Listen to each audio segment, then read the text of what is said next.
नमस्कार दोस्तों, आप सभी का आपके अपने YouTube चैनल जीएस दरबार में हार्दिक स्वागत है। मेरा नाम है आशीष। दोस्तों, आज हम लोग यूपी पिट के अंतर्गत भूगोल को पढ़ेंगे, जिसमें हम लोग भूगोल के अंतर्गत भारत के भूगोल को पढ़ेंगे और इसमें सबसे पहले हम लोग भारत के परिचय के बारे में चर्चा करेंगे। तो आप सब हेडिंग डाल लें, भारत का परिचय। भारत का परिचय। भारत के परिचय में सबसे पहले बात यही आती है कि भारत का नाम भारत कैसे पड़ा, या अन्य नाम आपने सुने होंगे, इंडिया सुन लिया, हिंदुस्तान सुना है, जम्बू द्वीप सुना है, कहाँ से पता चला। तो सबसे पहले बात आती है, एक नाम तो है भारत, एक नाम आपने सुना होगा इंडिया, एक आपने नाम सुना होगा हिंदुस्तान, इसी तरीके से जम्बू द्वीप। शायद आप लोगों में से बहुत कम लोगों ने एक नाम सुना होगा यिनतू। और इसके अलावा हम कह सकते हैं एक नाम है आर्यावर्त। तो ये नाम आए कहाँ से, इनका नाम कैसे पड़ा, कि भारत नाम कैसे पड़ा या इंडिया नाम कैसे पड़ा, हिंदुस्तान, जम्बू द्वीप। तो देखो इनका जिक्र कहाँ पे। अगर भारत की सबसे पहले बात करें तो भारत को किसने कहा है, तो इनके दो हैं। एक कहा जाता है कि जो पार्श ऋषभदेव थे उनके दो पुत्र थे, गोमटेश्वर और भरत। तो एक जो गोमटेश्वर हो गए, गोमटेश्वर, और दूसरा भरत। तो एक नाम ये बताया जाता है कि उनके नाम से भारत नाम पड़ा है, और दूसरा आपने सुना होगा दशरथ के पुत्र, दशरथ के पुत्र भरत के नाम पर जो है भारत नाम पड़ा। तो आप कोई भी मान सकते हैं, ज़्यादातर जो मान्यता दी जाती है वो कि दशरथ के पुत्र भरत के नाम पे है भारत पड़ा है। और वैसे ये भी जो जैन धर्म के लोग हैं वो जो है इनको मानते हैं कि जो भरत है उनके नाम पे पड़ा है, गोमटेश्वर के भाई। बाकी इंडिया जो है यूनानियों ने कहा, यूनानी। इसके बाद में हिंदुस्तान की बात करें तो ये इन्होंने किसने कहा था, तो ईरानी लोगों ने। जम्बू द्वीप, तो जम्बू द्वीप देखो अशोक के अभिलेख में पता चलता है, अशोक के अभिलेख से। इसके अलावा यिनतू चीनी लोगों ने कहा, चीनी यात्रियों ने। और इसके अलावा आर्यावर्त, तो आर्यावर्त आर्यों ने कहा है। मैंने आप सभी को बताया था जब वैदिक सभ्यता पढ़ाई थी तो उसमें मैंने ये बताया था कि जिन क्षेत्रों में आर्य लोग फैले हुए थे उनका पूरा क्षेत्र कहलाया था आर्यावर्त कहलाया था। तो ये तो बात हुई भारत के नामकरण की, कि इनका नाम क्या क्या चीज़ है। तो जैसे भारत है, इंडिया है, इनका नाम पूछा जा सकता है कि भारत को भारत के लोगों ने कहा था, या इंडिया किसने कहा था, तो यूनानियों ने इंडिया कहा था, ईरानियों ने हिंदुस्तान कहा था। तो इस तरीके से ये इनका नामकरण हुआ। अब बात आती है कि भारत की जो है पृथ्वी पर स्थित क्या है, कि कहाँ पर भारत स्थित है। तो देखते हैं। देखो, भारत की स्थिति को जानने से पहले मैं थोड़ा पृथ्वी के बारे में बताना चाहूंगा कि किस प्रकार से स्थिति को जाना जाता है। कभी कभी यही पूछ दिया जाता है कि हमारी पृथ्वी का आकार कैसा है, तो जियार्ड या अंडाकार बोला जाता है। देखो ये पृथ्वी है, पृथ्वी को जो दो समान भागों में बांटती है उसे हम कहते हैं भूमध्य रेखा। भूमध्य रेखा वास्तव में ये कोई वास्तविक रेखा नहीं है, काल्पनिक रेखा है जो ग्लोब पर खींची गई है। तो ये आपकी भूमध्य रेखा हो गई। अब भूमध्य रेखा का जितना ऊपर वाला भाग होगा इसे बोलेंगे उत्तरी गोलार्ध, और जितना भूमध्य रेखा के दक्षिण की होगा उसे बोलेंगे दक्षिणी गोलार्ध। तो ये हो गया। अब मालूम क्या हुआ, अब जो है उत्तर से दक्षिण की ओर एक और रेखा खींच दी गई, इस तरीके से जो देशांतर रेखा होती है। हम आप सभी को देशांतर रेखा और अक्षांश रेखा का अलग से वीडियो बना देंगे, उसमें आप समझ लेना। देखो मैंने ये बताया है कि ये हो गई आपकी देशांतर रेखा। तो अब देखो कितने भागों में बट गया। जैसे मान लो आपने पिज्जा देखा होगा कि उसको कई भागों में बांट दिया जाता है, उसी तरीके से अब देखो 4 भागों में बट गया। तो इधर वाला क्या कहलाएगा, आप सभी को पता है ये उत्तर था, ये दक्षिण था, तो ये हो गया पूर्व और ये हो गया पश्चिम। अब कोई व्यक्ति अगर यहाँ पे खड़ा है तो किस गोलार्ध में होगा, तो हम बिल्कुल कह सकते हैं कि उत्तरी पूर्वी गोलार्ध में है। इसी तरीके से अगर कोई व्यक्ति यहाँ पे खड़ा है तो हम कहेंगे दक्षिणी पश्चिमी गोलार्ध में है। तो सबसे पहले बात आती है कि भारत किस गोलार्ध में है। तो आप सभी को पता है कि भारत के जो कई राज्य हैं जिसमें से कर्क रेखा होकर गुजरती है, तो कर्क रेखा तो है उत्तरी गोलार्ध में। तो इसका मतलब हमारा भारत उत्तरी गोलार्ध में है, और उत्तरी गोलार्ध होने के साथ साथ उत्तरी पूर्वी गोलार्ध में है। तो सबसे पहले यही पॉइंट बनेगा कि भारत उत्तरी पूर्वी गोलार्ध में स्थित है। अब ये तो बात हमें पता चला है कि भारत जो है हमारे पृथ्वी में, हमारे पृथ्वी पर जो है उत्तरी पूर्वी गोलार्ध में स्थित है। अब बात आती है कि भारत का अक्षांशीय विस्तार क्या है। तो मैं सभी को बता दूं कि अक्षांश क्या होता है और देशांतर क्या होता है। तो जो रेखाएं भूमध्य रेखा के समांतर खींची जाती हैं उन्हें अक्षांश रेखा कहते हैं, और साथ ही साथ जो उत्तर से दक्षिण की ओर लंबवत रेखा खींची जाती हैं उन्हें देशांतर रेखा कहते हैं। अब जैसे मान लो इसकी हम अगर इसको जूम अगर कर दें इस तरीके से अगर हम बना दें, तो यहाँ पे जैसे मान लो ये भारत है, इस तरीके से ये मैंने भारत मान लिया, और यहाँ से ये क्या गई हैं, रेखाएं गई हैं, ये अक्षांश रेखाएं गई हैं। इसी तरीके से अगर हम बात करें तो इधर से ये क्या जाएंगी, देशांतर रेखा जाएंगी। तो अगर हम यहाँ पे छोटा सा मैप बनाएं तो उसके माध्यम से समझें,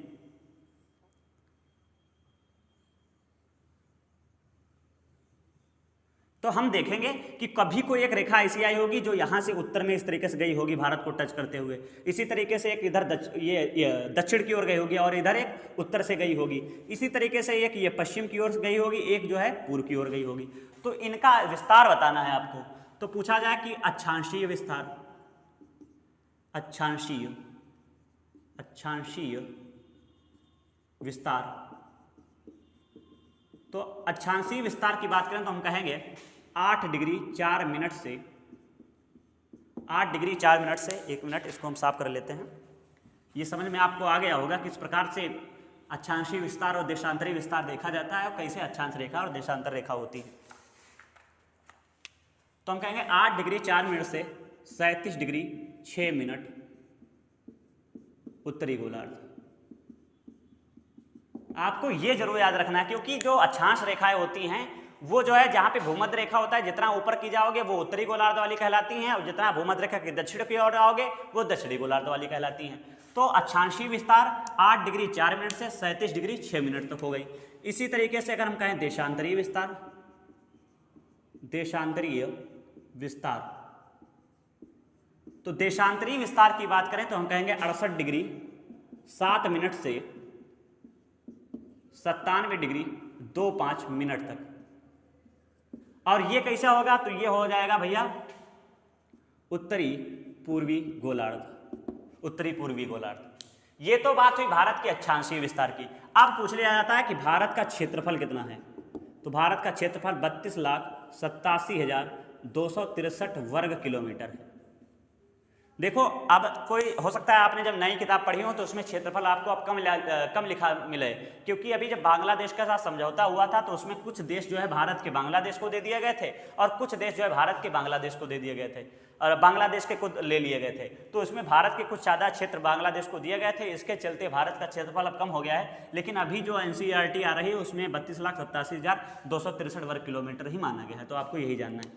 बाकी अब सबसे पहले पॉइंट आता है कि भारत का नामकरण हो गया, परिचय हो गया।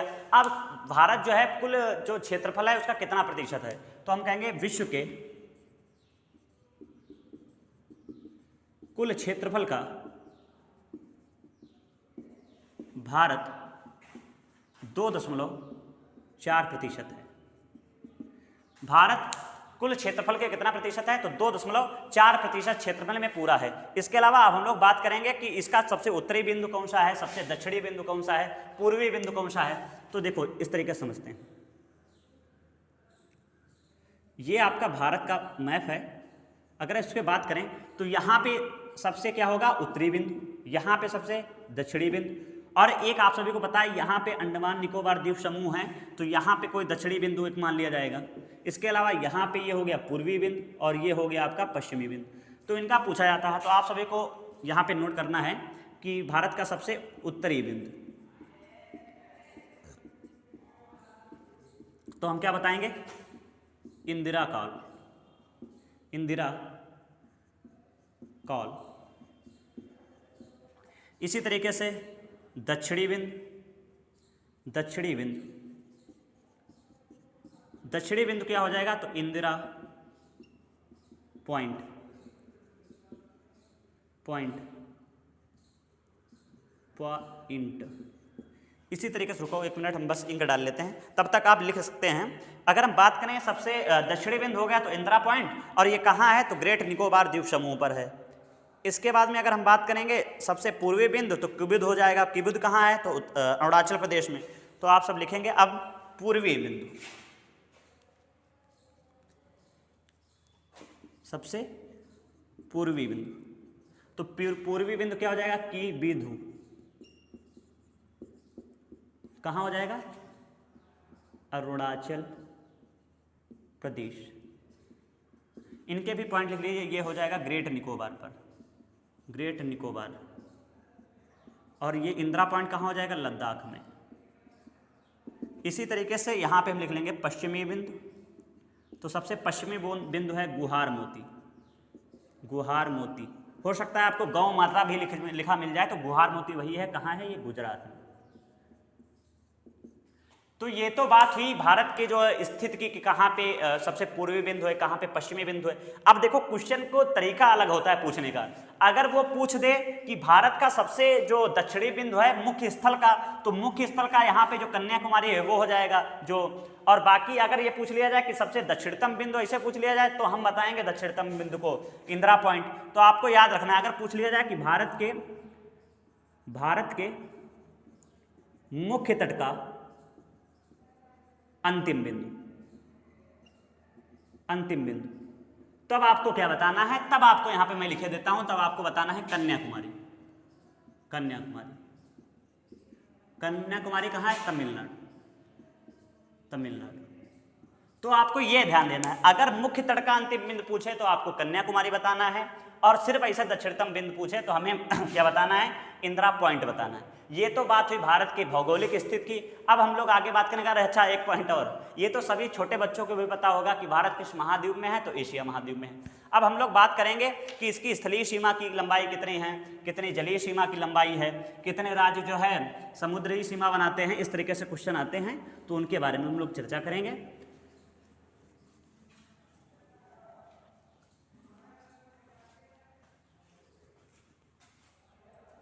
करें भारत की स्थलीय सीमा की लंबाई, तो स्थलीय सीमा 15,200 किलोमीटर, ये स्थलीय सीमा हो गई। इसी तरीके से जलीय सीमा, जलीय सीमा तो कितनी हम कहेंगे, 6100 किलोमीटर। और यही अगर पूछ लिया, कह दिया है जलीय सीमा जो है ये जो इधर मुख्य तट की प्लस अलग से, और तो हम कहेंगे मुख्य तट प्लस द्वीप सहित, तब हो जाएगी 7516। वैसे तो 7,516.6 है, तो उसमें दशमलव का कोई मतलब नहीं है, तो 7516 किलोमीटर। अब बात आती है कुल सीमा पर, पूछ लिया है कि भारत की कुल सीमा कितनी है, तो आप सभी जोड़ लीजिए, ये 15,200 है और इधर 7,516 है, तो लगभग 22,000 और 22 7 5 22, हाँ 22,716 किलोमीटर हो जाएगा। ये टोटल आपकी स्थलीय सीमा की लंबाई है। अब कभी कभी पूछ लिया जाता है कि उत्तर से दक्षिण की लंबाई भारत की कितनी है और पूर्व से पश्चिम की लंबाई कितनी है, तो यहाँ पे वो भी हम लिख रहे हैं, उत्तर से दक्षिण की लंबाई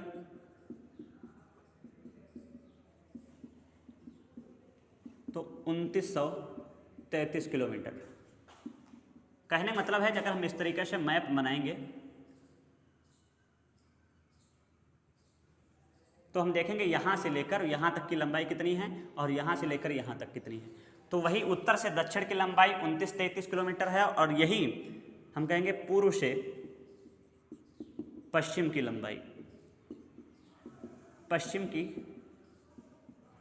लंबाई तो कितनी हो जाएगी, 3214 किलोमीटर, मतलब 3214 किलोमीटर ये लंबाई हो जाएगी। अब बात आती है, इसके बाद में हम लोग अब पढ़ेंगे कि कितने राज्य सीमा साझा करते हैं। और अच्छा, इसके पहले एक चीज़ और याद कर लेते हैं।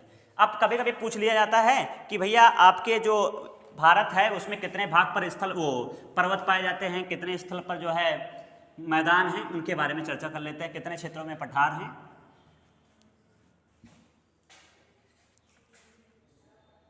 देखो मैंने बताया है कि भारत जो है विश्व के क्षेत्रफल का कितना प्रतिशत है, तो विश्व के क्षेत्रफल का जो है लगभग में 2.4% है।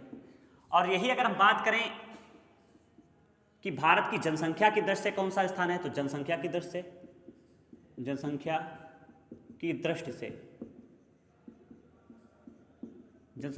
से दूसरा स्थान है, सेकंड। इसके बाद में अगर यही बात करें क्षेत्रफल की दृष्टि से, क्षेत्रफल की दृष्टि से, अगर क्षेत्रफल की दृष्टि से बात करें तो क्षेत्रफल की दृष्टि से भारत का स्थान 7वां है। इसके बाद में अगर पूछा है भारत के कितने भूभाग पर पर्वतीय क्षेत्र है, तो भारत के पर्वतीय क्षेत्र कितने प्रतिशत में है? पर्वतीय क्षेत्र है 10.7% भाग पर जो है पर्वतीय क्षेत्र है। इसी तरीके से अगर हम बात करें पहाड़ी क्षेत्र की, पहाड़ी क्षेत्र, तो हम कहेंगे 18.6% भाग पर पहाड़ी है। मैदानी क्षेत्र की बात करें तो मैदानी क्षेत्र है 43%। और यही अगर हम बात करें पठारी, तो पठारी है 27.7%।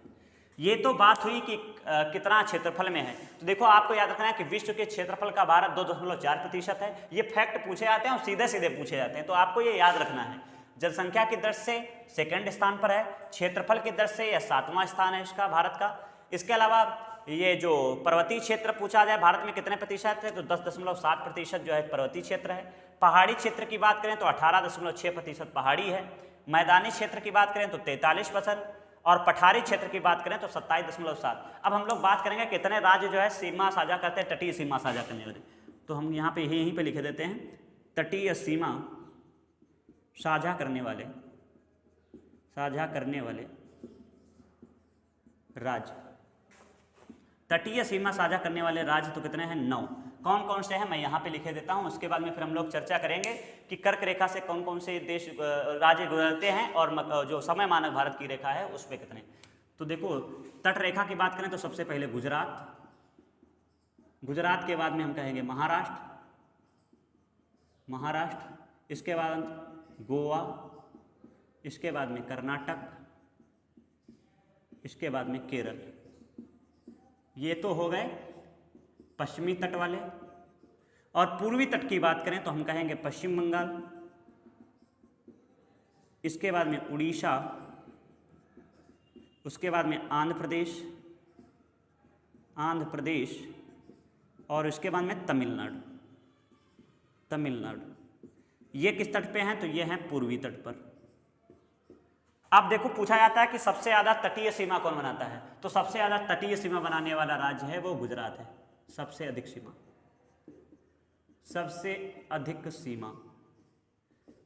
सीमा साझा करता है तट के साथ। इसके अलावा सबसे कम की बात करें तो हो जाएगा गोवा, सबसे कम। तो इस तरीके से ये पॉइंट। अब हम लोग पढ़ेंगे कि कर्क रेखा जहाँ से गुजरती है उसमें कितने राज्य उस पर स्थित हैं और समय मानक रेखा पे क्या है और उसका क्या कितने राज्य उस पर स्थित हैं। तो हम लोग अब पढ़ेंगे कि कर्क रेखा और मकर रेखा, कर्क रेखा और समय मानक रेखा। ये नोट कर लिया होगा आपने।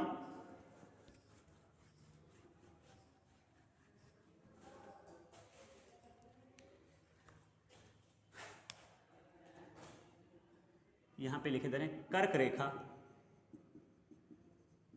पर स्थित राज्य। अभी राज्यों की संख्या हम बाद में लिखेंगे, पहले आप लोग देखिए कितने हैं, क्योंकि इनका क्रम भी पूछा जाता है पूर्व से पश्चिम या पश्चिम से पूर्व। तो देखो सबसे पहले है गुजरात, उसके बाद में राजस्थान, इसके बाद में मध्य प्रदेश, इसके बाद में छत्तीसगढ़, झारखंड, इसके बाद में पश्चिम बंगाल के बाद में त्रिपुरा और एक हो जाएगा मिजोरम। तो कितने हो गए?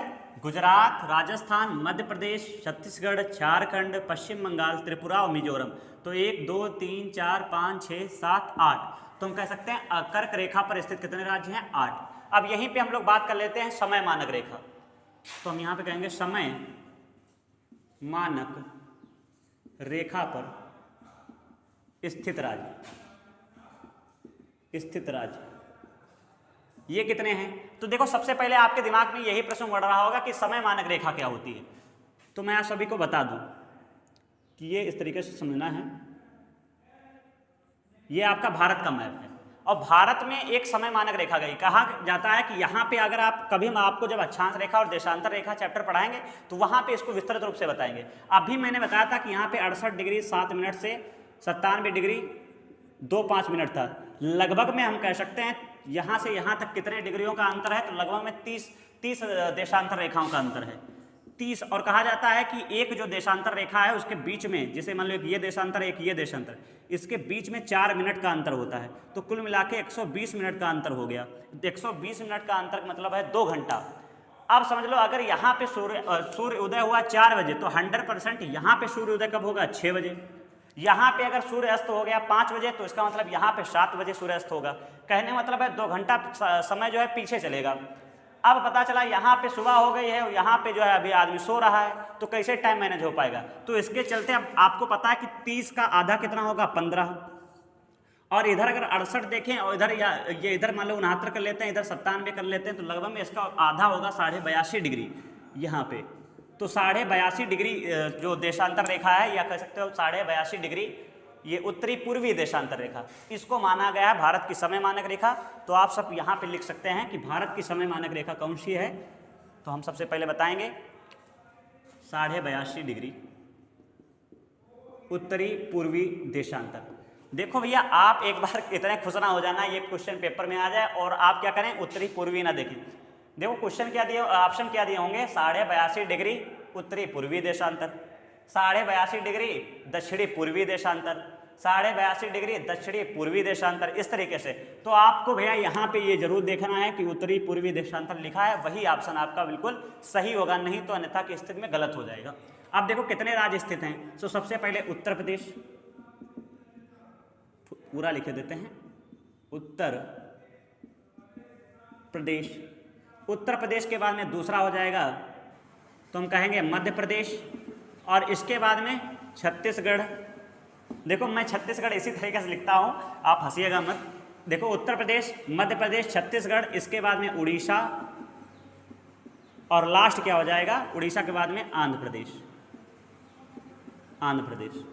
तो कुल कितने राज्य हुए, तो कितने राज्य हुए, 5 राज्य हुए। तो 5 राज्य जो है समय मानक रेखा पर स्थित हैं और 8 राज्य जो है कर्क रेखा पर स्थित हैं। अब देखो सबसे पहले बात आती है कि अब इनके पड़ोसी राज्य कौन कौन से, पड़ोसी देश कौन से हैं। तो मैं यहाँ पे लिखे दे रहा हूँ पड़ोसी देश, पड़ोसी देश, पड़ोसी देश।